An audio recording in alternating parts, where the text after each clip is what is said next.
Sharing is Caring by Itslivybear. Chapter 4. I don't like writing action. Midoriya, come sit with me! Uraraka waved him down, sitting where she was with some of the other girls, and he blinked. He shifted his grip on his tray to ensure it wouldn't drop and pointed to himself, bewildered. Yeah, you, she giggled. We have another seat. Come on! He hesitated for another moment, but after frantic waving and a smile from Ashido, seated next to her, he nervously walked over, gently setting his tray down on the table in front of him. Hey there, Midoriya, Hagakure, the Invisible said. So you don't have a soulmate, huh? He flinched. Okay, right to it then. He shook his head. She giggled. Me neither. I didn't know if I'd find anyone else since it's like 1 in every 20, but apparently Koda is too. Izuku blinked as the tall boy waved shyly. Despite being so tall, he really knew how to erase his presence. Izuku hadn't even noticed he was there with the others. At the table were Ashido, Uraraka, Haragiri, Koda, Shirazaki, Yaoyorozu, and now Izuku. Shirazaki and Yaoyorozu were having a quiet discussion at one of the table, but they both nodded to him in greeting when he sat down. Koda was perfectly happy to just eat, caught between the calm girls and the rambunctious ones at the other end of the table.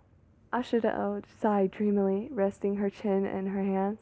I have a soulmate. She doesn't go here, but she's a makeup artist. She does these makeup tutorials on YouTube, and she's so pretty. I miss her already, but we're set up to go to a cafe this weekend and talk about our first weeks of school. Uraraka giggled. Why not just text her? Ashido huffed. I do! But it's not the same. I can watch her videos too, but then I can't give her a hug, or a kiss, or anything else. Hagakure snorted. Anything else? Like what?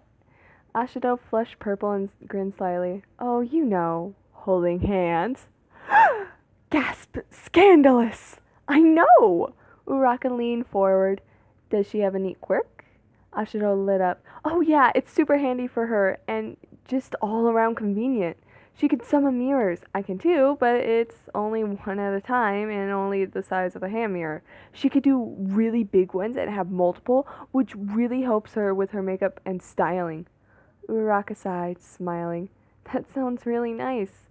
I don't know if I have a soulmate, probably, but the borrowed power is something I can't really notice, so I guess we'll just have to wait and see. I know a lot of people never realize they're soulmates until they see their quirk in action and suddenly realize that they're sharing. I can only imagine how romantic that would be.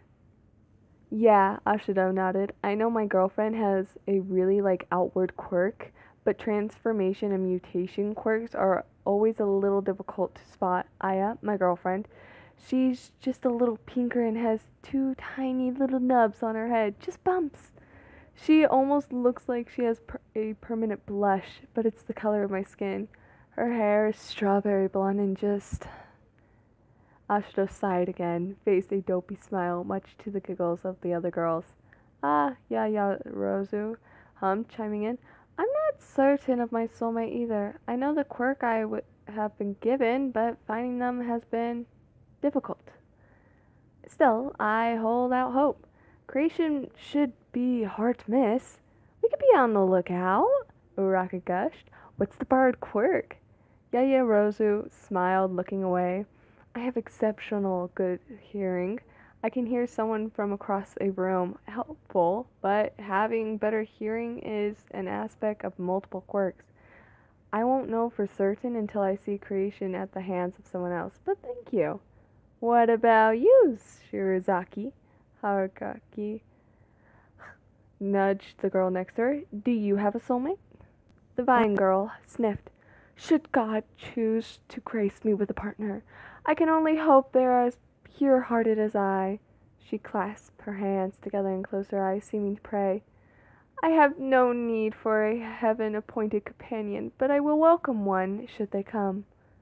A light descended on her, like a holy sunbeam, and they all stared. When she unclasped her hands, the light faded, and it was completely gone by the time her eyes were open. Okay, Ashido hissed. So she definitely didn't notice that, did she? Uraraka leaned forward, shaking her head. Are we gonna tell her? Absolutely not. He didn't talk the entire time. and lunch ended fine. But he couldn't help but feel a little bit more at peace. This wasn't so bad. The next day completely dashed those hopes entirely. At first, he had been excited to see All Might come in, teaching their heroics class. But when they all got suited up, fine, cool, his mom made his costume and went to ground beta, a cityscape, battle trials. Izuku was gonna die. With his luck, he'd be paired off against Bakugo and would be slaughtered wholesale, obliterated on his second day at UA, before he could even truly make friends. Uraraka and the others had been so nice, but it was all for naught. Here. He would die here. In a building. In a hero versus villains mock trial. Plus, Bakugo got paired up with Todoroki, the Ice Boy.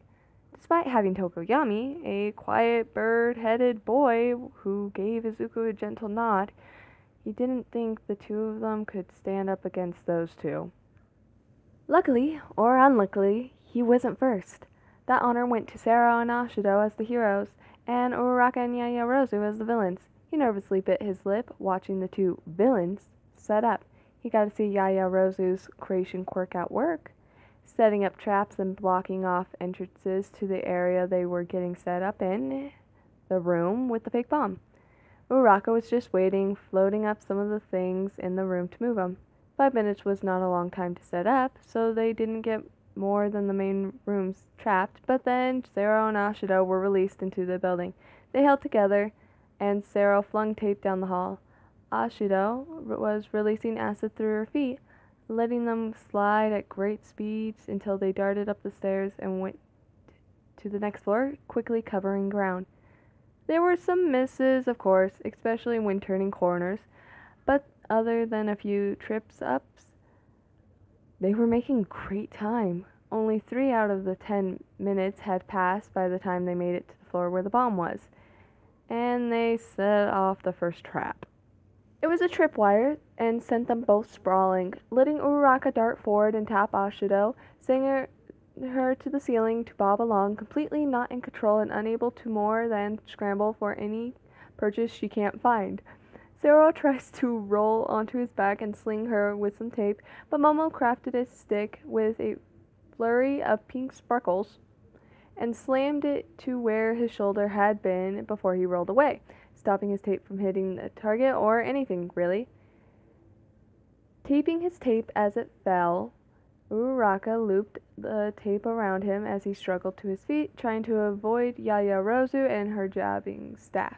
Uraraka put 2 fingers together just as Yaoyorozu ducked out of the tape, using the staff to pull parts of it taut to get him completely tangled in his own tape. A small flash caught Izuku's eyes as Ashido threw a small circular mirror at them, trying to do anything. An acid she made, since it was part of her originally, and came directly from her instead of being summoned like the mirror, just floated near the ceiling. Yaoyorozu was quickly created a net, and Uraraka released Ashido into it, quickly getting her wrapped up and capture tape around her wrist before she could melt her way out. Villain team wins! The 4 of them made it back after a bit of cleanup, and All Might asked for the MVP of the match. Well, Shirizaki murmured gracefully, well, it was the traps that got them down, and their plan was good for speed. It was Uraraka who let them win so soundly, neutralizing one of the heroes quickly and allowing the other to be completely taken out. The girl blushed, pushing her fingers together, and grinned. Thanks, Shirizaki. All Might agreed with her assessment and announced the next match. Sato and Asui as heroes versus Koda and Kaminari as villains. Koda and Kaminari went into the building, Koda crouching down to talk to the small rodents that slowly spread throughout the building while they waited in the room. When Asui and Sato were allowed to start, Asui clung to the wall, scaling it slowly and peeking into the windows until she saw the bomb before jumping to the ground, letting her powerful legs absorb most of the impact before nodding, and the 2 of them walked into the building. Occasionally, a small creature would come back, relaying things to Koda, it seemed. And it was then that Izuku remembered the quiet boy's quirk. He could talk to and command animals. They were probably stationed all throughout the building to relay positions to the two of them, waiting as they were with the bomb.